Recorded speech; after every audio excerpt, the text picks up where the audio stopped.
Today, I'm going to show you how to create an Apple Pay invoice using a QR code on your mobile phone. First, you need to use an invoicing platform. Choose a platform that supports QR codes for payments. Examples include PayPal, Square, or any other preferred payment processor.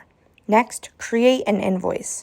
Sign up or log into the invoicing platform, create a new invoice, and enter the relevant details such as the amount, description, and due date.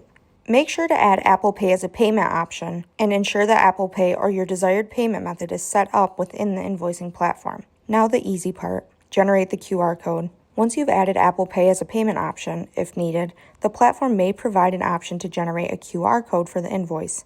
If the platform doesn't allow you to generate a QR code instantly, you can simply go to a QR code generator from any website online. Then paste the link provided by the invoicing platform. Once you do that, it will generate a QR code for you. You can customize the logo and shape and then download it as a JPEG.